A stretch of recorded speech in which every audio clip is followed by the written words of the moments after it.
دنیا میں یہ بحث ہوتی ہے کہ سب سے مبارک پانی کون سا ہے، سب سے بہترین پانی کون سا ہے، پاکیزہ پانی کون سا ہے۔ لوگ کہتے ہیں کہ حضرت اسماعیل علیہ السلام کے جو قدموں سے جاری ہوا آب زمزم وہ بہتر ہے، وہ بڑا مبارک ہے، یقیناً بڑا مبارک ہے۔ مکہ پاک جاتے ہیں، مدینہ طیبہ جاتے ہیں، بار بار پیتے ہیں، دل ٹھنڈا ہو جاتا ہے، مگر خدا کی قسم حدیبیہ والوں پر ہماری جانیں قربان، ان صحابہ کو جو پانی پینے کو ملا نا، ہم تو وہ بات سن کے ایمان تازہ کرتے ہیں۔ ہوا کیا تھا، 1500 صحابہ ہیں، عمرہ کرنے جا رہے ہیں، مدینہ پاک سے مکہ جانا ہے، راستے میں پڑاؤ ڈالا گیا، صحابہ آ کے کہتے ہیں حضور پانی نہیں ہے، تھوڑا سا پانی رہ گیا، وضو بھی کرنی ہے، جانور بھی پیاسے ہیں، ہم بھی پیاسے ہیں۔ ارے صحابہ سے کوئی تو کہتا پانی چاہیے تو کسی آس پاس کنویں پہ ڈھونڈو، پانی بھی تمہیں نبی پاک کے پاس سے لینا ہے۔ سب کا عقیدہ تھا نہیں سنتا ہی نہیں، مانگنے والا تیرا۔ نبی پاک نے فرمایا ایسا کرو جتنا پانی ہے سب جمع کرو۔ سارے صحابہ نے مل کر جمع کیا۔ روایت کے الفاظ ہیں ایک برتن بھی پورا نہیں بھرا، یعنی سب نے اپنی چھاگل اپنے تھرموس کہہ لیں سب ڈالے، اتنے سارے صحابہ سے ملا کر بھی اتنا پانی نہیں تھا کہ ایک پورا برتن بھرتا۔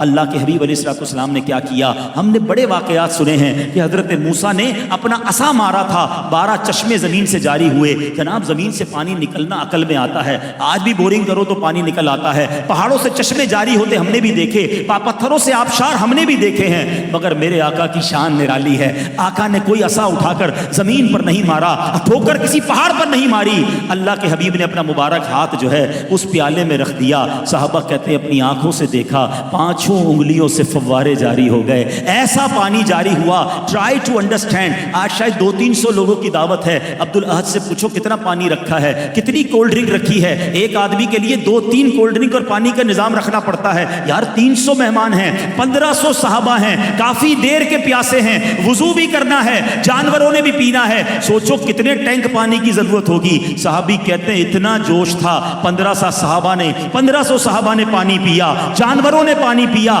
برتن بھر لیے، اور کہتے ہیں اللہ کی قسم اتنا جوش تھا 1,00,000 صحابہ ہوتے وہ بھی سب کو پورا ہو جاتا۔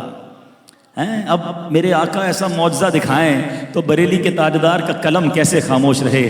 آپ کیا کہتے ہیں، فرماتے ہیں انگلیاں ہیں فیض پر ٹوٹے ہیں پیاسے جھوم کر، انگلیاں ہیں فیض پر ٹوٹے ہیں پیاسے جھوم کر، ندیاں پنجاب رحمت کی ہیں جاری واہ واہ۔ حضرت قتادہ کی آنکھ کی بات کروں یا صحابہ کی ٹوٹی ہوئی پنڈلی کی بات کروں، کسی صحابی کو لکڑی پکڑاتے وہ نورانی ہو جاتی، کسی حبشی کے چہرے پر ہاتھ پھیرتے تو وہ نورانی ہو جاتا۔ ارے کس کمال کی اور کس اختیار کی بات کروں۔ ارے آج تک ہم نے سنا ہے کوئی کسی کو مال دے سکتا ہے، کوئی کسی کو کھانا دے سکتا ہے، چلو کوئی کسی کا علاج بھی کر سکتا ہے، مگر یہ کبھی نہیں سنا تھا کہ جناب کوئی کسی کو یادداشت اور حافظہ بھی دے سکتا ہے۔ حضرت ابو ہریرہ کہتے ہیں آقا کے قدموں میں ہی رہتا تھا، مگر پرابلم یہ تھا روز حدیث سنتا تھا، یاد نہیں ہوتی تھی، سبق یاد نہیں ہوتا تھا، بڑا افسوس ہوتا تھا، اتنی پیاری موتیوں جیسی باتیں سنتا ہوں مگر حافظے میں کیوں نہیں رہتی۔ صحابہ کو پتا تھا what ever problem solution in the court of رسول پاک۔ چلو آقا کی بارگاہ میں پہنچ گئے، حضور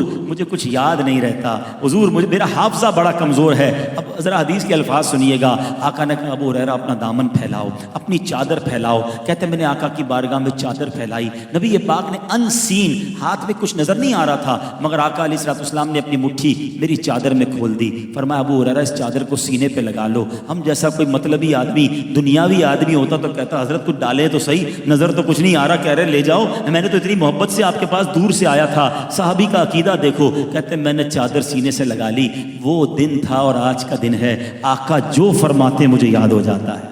اور اس کا مظہر پتہ ہے کیا ہے، علماء بیٹھے ہیں، سارے صحابہ میں جس صحابی نے سب سے زیادہ حدیث روایت کی نا وہ حضرت ابو ہریرہ رضی اللہ تعالیٰ عنہ ہیں، یعنی اس سے پہلے انہیں یاد کچھ نہیں ہوتا تھا اور آقا نے وہ عطا فرما دیا کہ اب جو نبی پاک فرماتے انہیں یاد ہو جایا کرتا۔